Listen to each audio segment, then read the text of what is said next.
안녕하세요. 거꾸로 구호교실 우리역 박정민입니다. 오늘 배워볼 내용은 교과서 184페이지 추론적 독해에 해당하겠습니다. 그래서 학습 목표를 보면 글쓴이의 의도와 목적, 숨겨진 주제, 생략된 내용 등을 추론하면서 읽을 수 있다입니다. 추론이라는 것은 미루어 짐작함이라고 예전에 말씀드린 적이 있죠. 그래서 기본적으로 이 추론적 독해는 어디에 해당을 하냐면은 하향식 과정의 독서 모형에 해당합니다. 그러니까 배경 지식을 이용해서 글의 내용을 예측하고 생략된 내용을 추론하고 새롭게 알게 된 내용을 자신의 배경 지식에 통합하여 기억하는 방식이라고 해가지고 여기 교과서 32페이지에 있으니까 꼭 확인하시기 바랍니다. 예전에 설명드린 적이 있습니다. 그러면 추론적 독해 개념을 보면 글에 나타난 단서와 독자의 배경 지식을 활용해서 그러다 보니까 하향식이겠죠. 생략된 내용을 글쓴이의 의도와 목적, 어떤 숨겨진 주제 등을 미루어 짐작하는 활동이다라고 해서 추론적 독해의 정의가 나오고 있네요. 즉, 그러니까 그래서 생략되어 있거나 암시된 내용을 추론하는 활동이 바로 추론적 독해라고 볼 수가 있겠네요. 그래서 두 번째 보면 추론적 독해 방법이라 해가지고 세 가지가 나옵니다. 생략된 내용 추론하기, 두 번째, 글쓴이의 의도와 목적을 추론하기, 세 번째, 숨겨진 주제 추론하기라고 해서 세 가지가 나옵니다. 간략하게 살펴보도록 하죠. 근데 여기서 생략된 내용 추론하기를 보면 중요한 부분이 어디냐면 여기에요. 배경 지식과 함께 글 속에 사용되는 지시어, 접속어 등의 그게 뭐다? 이런 것들이 담화 표지, 그러니까 얘네들 이런 거에 포함이 된다는 이런 것들이 담화 표지라는 거죠. 그리고 문맥 등의 단서를 종합적으로 활용해야 한다라고 돼 있었어요. 그럼 지시어하고 접속어가 나오는데 지시어가 뭐냐면은 지시하는 말이에요. 그러니까 그 지시하는 말은 뭐냐면 앞서 말한 내용을 다시 한번 지시하여 말할 때 앞서 말한 내용을 다시 한번 지시하여 말할 때 어떤 불필요한 반복이 있겠죠. 그래서 불필요한 반복을 피하기 위해서 그거를 피하기 위해서 대신 사용하는 말이 지시어입니다. 그러다 보니까 충분히 이게 담화 표지의 역할을 함으로써 해가지고 앞에 나온 내용을 다시 한번 추론해 볼 수 있다는 거죠. 그리고 접속어는 뭡니까? 접속어는 지시하는 말, 아까 지시어는 지시하는 말이랬다면 접속어는 이어주는 말이에요. 그래서 문장과 문장, 단락과 단락, 어떤 것들 글의 흐름에 맞도록 어떤 보면 연결해주는 말이거든요. 그래서 이제 여기 옆을 보면 담화 표지. 이 말이 어렵지만 영어로 보면 더 쉽죠? 시그널을 보내. 시그널. 그러니까 어떤 표지 역할을 해주는 거죠. 알려주는 word 해가지고 담화의 내용을 구조를 알려주는 표지죠. 그러니까 예를 들어 왜냐하면 하면은 이거는 인과관계에 있구나 라는 걸 알 수 있게끔 해주는 거예요. 그래서 이렇게 어떤 표지가 있다 해서 담화 표지 이런 말들은 잘 알아두셔야 합니다. 아시겠죠? 그래서 제가 글쓴이의 밑에 이제 받고 이번 글쓴이의 의도와 목적을 추론한다라고 했는데 기억 한번 봅시다. 기억을 보면 아들 딸 구별 말고 둘만 낳아 잘 기르자. 이거는 어떤 목적과 의도가 있습니까? 이거는 인구를 억제하는 거죠. 이거는 하나보다 둘보단 셋이 행복합니다. 그러면은 이건 뭐예요? 니은에는 인구를 늘리려는 거죠. 인구를 늘리려는 거죠. 그쵸? 그래서 이제 세 번째, 그러면 숨겨진 주제 추론하기라고 하는 거는, 숨겨진 주제를 추론하기 하면은, 이렇게 명확하게 나타날 때도 있지만, 숨겨진 경우가 많다, 이런 말인데, 이런 말을, 숨겨진 주제, 이거 같은 말을, 숨겨진 주제랑 같은 말을, 이런 걸 알아두세요. 이면적, 주제라고 쓰기도 합니다. 아시겠죠? 그래서 한번 이거는 쭉 읽어보시면 될 것 같아요. 그렇죠? 자, 그 다음 넘어가도록 하겠습니다. 보면 186페이지가 되겠네요. 2040년 한국. 앞으로 다음은 30여를 가상화해 쓴 기사문이다 라고 했잖아요. 지금은 2018년이에요. 앞으로 한 20년 남았죠? 22년? 근데 이건 30여 년이라고 했잖아요. 그러니까 지금으로부터도 한 8년 전 정도 된 거겠네요. 그죠? 그런 것도 감안하고 읽으시면 좋을 것 같아요. 그래서 2040년 한국 총 인구는 줄고 노인 인구는 늘어. 지금 이제 상황이 심각하죠. 예, 이런 것들에 대한 어떤 것들을 이제 읽어봐야 하는데, 자, 보면 맨 처음에 한국 인구가 4천만 명대로 다시 줄어듭니다. 인구는 2012년 6월 5천만 명을 넘어선 뒤 28년 만에 다시 4천만 명대를 기록하게 되었습니다. 라고 하는데, 이건 뭐야? 어떤 가정을 하고 있죠? 어떤 가정에 대한 어떤 상황을 설정했죠. 어떤 상황 설정을 했죠? 여기서 말하는 30여 년 뒤를 가정을 상황을 설정을 하고 해놓고 있죠. 그래서 라디오 뉴스를 듣고 있자니 이게 라디오 뉴스에 나온 건가 봐요. 그러니까 얘는 뭘 했다? 어떤 매체를 활용한 화제를 제시하고 있다 라고 볼 수 있겠네요. 그래서 생각났다 여기까지 해서 정리를 하면 두 가지를 들 수가 있겠네요. 여기 처음부터 첫 번째, 어떤 30여 년 뒤에 상황을 설정하고 있다. 상황 설정. 자, 두 번째, 그 다음에 매체를 활용한 도입. 이렇게 두 가지 볼 수 있겠어요.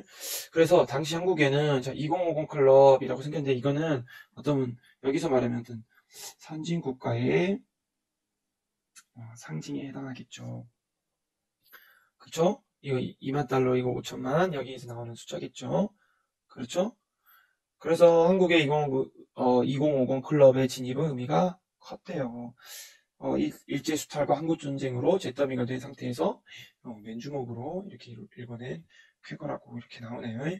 그래서 여기 보면 징후라는 단어가 보여요. 징후라는 단어를 좀 알아두시기 바랍니다. 겉으로 나타나는 낌새.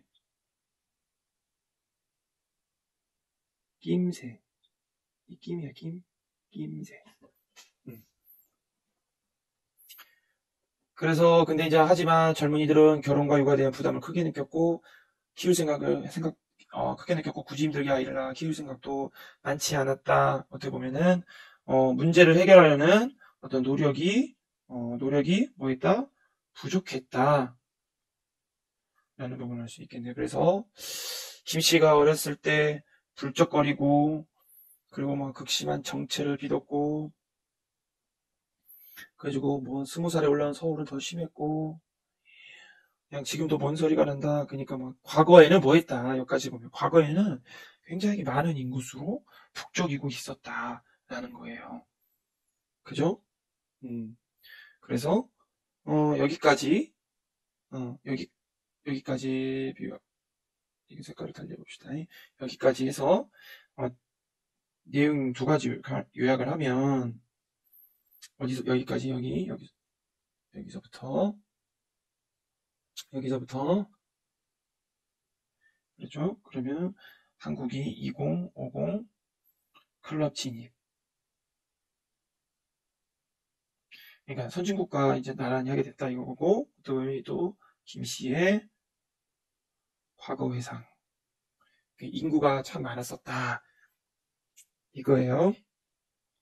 그죠? 이제 색깔을 좀 더 이것도 달리 해봅시다. 그래서 김씨가 초등학생이던 시절에 미리 말하면 초등학교 아니겠죠? 국민학교였겠죠? 그래서 이제 김씨의 과거 회상 볼 수가 있겠네요. 그래서 쭉 보면 이거 보면 이부제 수업 선생님도 이부제 수업 했었어요. 예전에 초등학교 2학년 때인가? 초등학교 1학년 때 초등학교 2학년 때 거기가 오후에 수업했어요. 오후에 학교 나갔어. 참 좋았죠. 그래서 보면 식량은 산술급수로 늘었지만 인구는 기하급수로 든다. 그래가지고 여기서 보면 귀에 못이 박히도록 들었다 해가지고 여기서는 인구 정책이 필요했던 시절이 있다. 그래가지고 보니까 이제 2040년 가정한다고 그랬어요 아까. 그래서 강산이 67번 바뀌고 인구는 점점 줄다가 4,000만 명대로 줄하겠다라고 인구의 어떤 감소, 이 감소 현상을 어떤 미래 상황을 가정했죠, 지금. 그렇죠? 여기. 그래서 보면, 그래서 혼자 사는 노인이 많아졌다. 쭉 가보면, 한국인의 평균 나이는 이제 이 당시 되면 50을 넘었다라고. 근데 지금 선생님이 알기로는 일본이 이 초고령화 사회라 해가지고 평균 나이가 50이라고 들었거든요. 우리나라도 이루어지지 않았죠. 그래서 쭉 보면 독일, 일본과 똑같은 수준이다. 그러면 여기서 내용을 이렇게 쭉 살펴보면요. 총 인구수는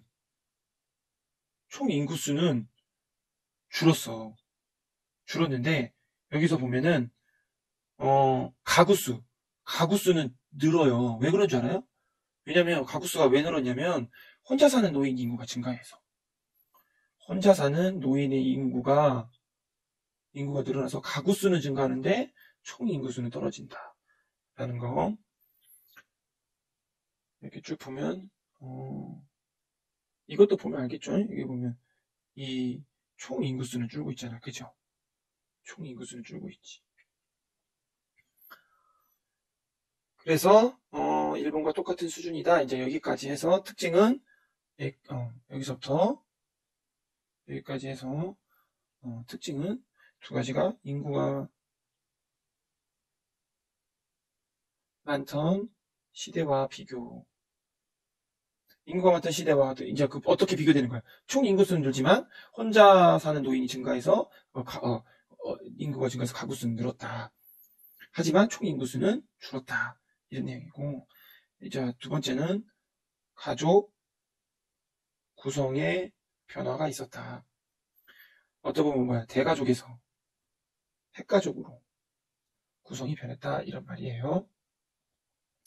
자, 그 다음에 다른 분한테 또 다른 생각을 해봅시다. 그러면 노인 인구의 증가로 사회 풍조도 많이 바뀌었대요. 근데 풍조, 이것도 하나 알아두세요. 이런 단어. 시대에 따라 변하는 세태. 그래가지고 경례 우대 사상은 사라진 지 오래고, 그리고 노인당 후보가 국회 3분의 1을 차지해서 설령 노인당 후보가 아니라고 해도 유권자의 절반이 넘는 노인들을 위한 공약이 없으면 당선될 수 없다라는 거예요. 그러니까 뭐 해야 돼? 그러겠지. 아무래도 그 당시는 노인감세는 여기 뒤에 나오지. 노인들은 세금 감면 혜택, 그지? 그다음에 노인의무 고용제는 취업, 이렇게 여기에 해당하겠지. 그러겠죠? 그래서 이렇게 하다 보니까 어떤 현상이 벌어나 뒤에 보니까 반노인, 어쩌면 반노인으로 새벽 청년당이 또 생긴다라는 거예요. 예를 들면 뭐라고 그래? 90세 이상의 노인은 참정권을 제한하고 30대 이하의 젊은층 비례대표단의 도입을 주장하고 있다라고 얘기를 하고 있죠.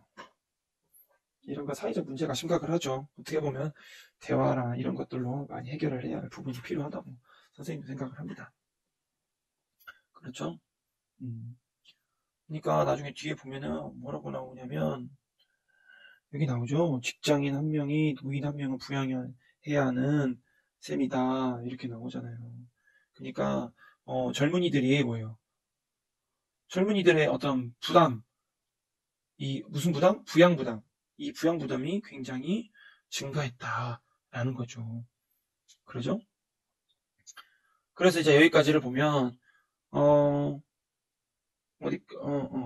해야 한다는 지적하기도 하네요. 여기까지 해서 그러면 경로사상의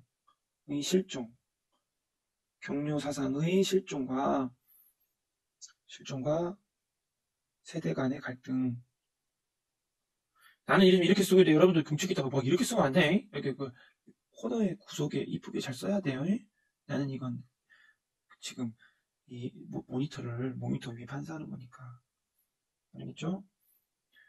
그 다음에 또 하나는 여기서 주 내용은 젊은이들의 반발 정도로 볼 수 있겠네요. 왜?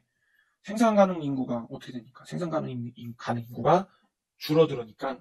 그러니까 부양 인구가 부양의 부담에 대한 증가가 원인이 되겠죠. 이 젊은이들의 반발을. 아무래도 반발을 할 수밖에 없겠지. 그러겠죠. 심각한 문제죠. 네. 보면 젊은이들은 줄다 보니 당장 일할 사람 부족하고 경제 성장도 제자리 걸음을 놓지 못하고 있다. 이거는 어떤 저출산, 고령화 사회의 문제점이겠네요. 색깔로 설명해보죠. 노란색. 그래서 이제 생산인구, 여기까지 이제 보면 어떤 생산인구 감소가 됐지. 그래서 경제 성장이 부진해졌다. 그래서, 그 다음 해외 사례 얘기 들고, 그 다음에 한때 외국인들이 많이 찾아왔었다. 근데 그때 좀 더 적극적으로 그들을 받아들였어야 했다. 라고 얘기지. 그러니까 지금 어떻게 보면, 색깔이 별로 안 좋아. 현재, 다문화 정책에 대한 비판이죠. 정책에 대한 비판이죠. 그러니까 여기서도 보면 글쓴이의 의도도 알 수가 있는데, 어떻게 보면 한국을 찾아오는 이런 외국인들을 받아들임으로써 생산 가능 인구를 늘리고, 그러면서 경제 활성화를 이뤄야 한다는 점 강조했었었죠. 글쓴이 의도는. 그죠? 그래서 이제 국제사회에 반면 교사 이렇게 나오잖아요. 그러니까 사람이나 어떤 사물 따위의 부정적인 면에서 깨달음이나 가르침을 주는 대상. 이거 비슷한 말이 또 하나 있어요. 이게 뭐냐면 이런 거 똑같은 말이 타산지성. 이런 말이 있겠죠. 그래서 보면 이 젊은이들 여기서부터 여기 끝까지 해서 주 내용을 요약을 하면 여기다 적을게요. 주 내용을 하면 생산 가능